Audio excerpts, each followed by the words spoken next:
গত এক দশকের ভারসাম্যহীন সম্পর্ক ও ৫ আগস্ট পরবর্তী ঘটনায় দূরত্ব বেড়েছে ভারত বাংলাদেশের। তবে এই সময়ে সম্পর্ক এগিয়ে নিতে আগ্রহী হয়েছে চীন। চীনের আমন্ত্রণে ও বিশেষ আতিথেয়তায় প্রধান উপদেষ্টার চীন সফর, যার সর্বশেষ সংযোজন। ভারতের আধিপত্যের বিপরীতে চীনের বন্ধুত্বপূর্ণ অংশীদারিত্বের আরও খবর জানাচ্ছেন ইমতিয়াজ আলম। অন্তর্বর্তী সরকারের প্রধান উপদেষ্টা অধ্যাপক ডক্টর মোহাম্মদ ইউনুস আগামী ২৬শে মার্চ চীন সফরে যাচ্ছেন।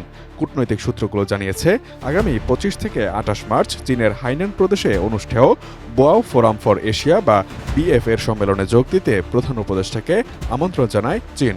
সম্মেলনের পাশে চীনের প্রেসিডেন্ট শি জিনপিং এর সঙ্গে প্রধান উপদেষ্টার বৈঠক হবে, এমন শর্তে বাংলাদেশ সর্বোচ্চ পর্যায়ে এই বৈঠকে অংশ নেয়ার আগ্রহের কথা জানায়। এর প্রেক্ষিতে চীন বৈঠকের প্রস্তুতি নিতে শুরু করে। প্রধান উপদেষ্টা হাইনান প্রদেশের বোয়াও থেকে বেইজিং যাবেন চীনের প্রেসিডেন্টের সঙ্গে দ্বিপক্ষীয় বৈঠকের জন্য। চীনের প্রেসিডেন্ট শি জিনপিং এর পাঠানো বিশেষ ফ্লাইটে দেশটির উদ্দেশ্যে রওনা দেবেন প্রধান উপদেষ্টা।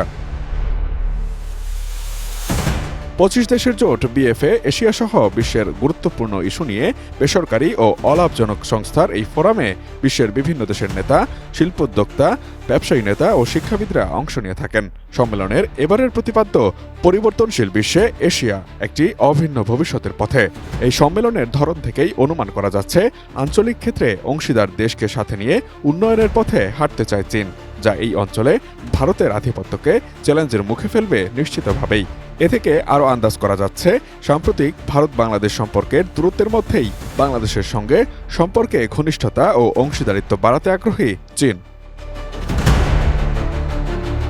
কোয়ালিটি সম্পন্ন আন্তর্জাতিক মানের still bar CSRM, committed for better still. এর আগে ২০ থেকে ২৪ জানুয়ারি প্রথম দ্বিপাক্ষিক সফরে চীন যান বাংলাদেশের পররাষ্ট্র উপদেষ্টা মোহাম্মদ তৌহিদ হোসেন। তবে সরকার গঠনের পর ভারতে বাংলাদেশের উচ্চ পর্যায়ের কোনো প্রতিনিধি দল সফর করেননি। গেল মাসে চীনের ক্ষমতাসীন কমিউনিস্ট পার্টির আমন্ত্রণে রাজনৈতিক নেতা, সুশীল সমাজের কর্মী, শিক্ষাবিদ এবং সাংবাদিকদের সমন্বয়ে গঠিত বাংলাদেশের ২২ সদস্যের একটি প্রতিনিধি দল ১০ দিনের চীন সফরে যান, যার নেতৃত্বে ছিলেন বিএনপির স্থায়ী কমিটির সদস্য ডক্টর আব্দুল মঈন খান। চীন বাংলাদেশি নেতা, কর্মী, শিক্ষার্থী প্রতিনিধিদের সঙ্গে সম্পৃক্ততা বৃদ্ধি করছে, যার মধ্যে ইসলামিক দলগুলোর সদস্যরাও রয়েছেন।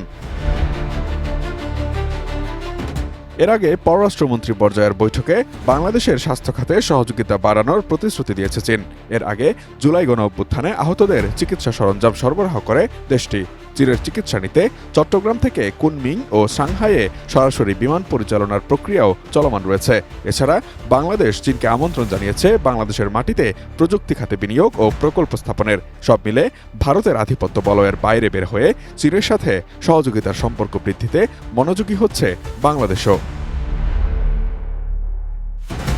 এদিকে চীন সফর থেকে ফিরে আগামী ২৯ মে প্রধান উপদেষ্টা জাপান সফরে যাবেন। সফরকালে জাপানের টোকিওতে ২৯ ও ৩০ মে নিক্কেই ফোরামের বৈঠকে অংশ নেবেন।